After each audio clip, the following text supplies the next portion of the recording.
आगामी जिल्हा परिषद आणि पंचायत समिती निवडणुकीसाठी सिंधुदुर्ग जिल्ह्यात खासदार नारायण राणे यांनी फॉर्म्युला ठरवलाय। या फॉर्म्युल्यानंतर भाजपच्या तब्बल 50 पदाधिकाऱ्यांनी राजीनामे दिल्याचं समोर आलंय। त्यामुळे भाजपमध्ये असलेला अंतर्गत संघर्ष आता चव्हाट्यावर आलाय। या राजीनामा सत्रावर मंत्री नितेश राणे यांनी आपली भूमिका स्पष्ट केली। काय म्हणाले नितेश राणे ऐका।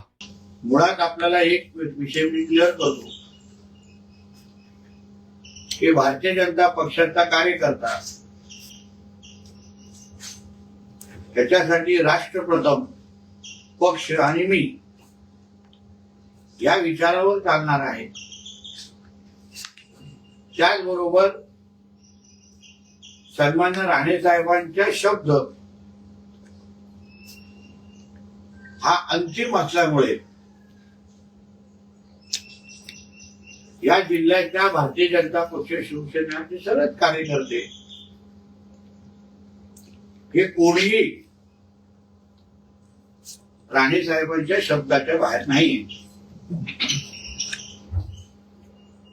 आदरणीय प्रदेशाध्यक्ष साहेब असो, आदरणीय मुख्यमंत्री साहेब असो, आदरणीय उपमुख्यमंत्री एकनाथ शिंदे साहेब असो आणि सन्माननीय राणे साहेब, हे सगळे एक दुसऱ्याच्या संपर्कात आहेत, संवादात आहेत।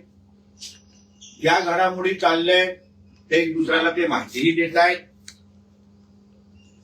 आणि म्हणून अशा पद्धतीच्या कुठल्याही बातम्या त्याच्यावर जास्त विश्वास ठेवू नये। किंवा मी माझ्या पत्रकार मित्रांना पण सांगेन, थोडी महायुती झालेली आहे आमच्या जिल्ह्यात आणि म्हणून थोडी कुरबुरी होणार, थोडे नाराज होणार लोक, ते अपेक्षित असतं। कारण का 3 पक्ष आहेत आणि 50 सीट आणि 100 सीटच आहे आणि आमच्याकडे इच्छुकांचा भाऊगर्दी खूप आहे। प्रत्येक एका सीटवर किमान 8-8, 10 इच्छुक आहेत। आमचं काय उभाटा आणि महाविकास आघाडीसारखी परिस्थिती नाही की शोधून आणायला लागतायत, दुसऱ्या गावातले इम्पोर्ट करायला लागतायत, अशी आमची परिस्थिती नाहीये।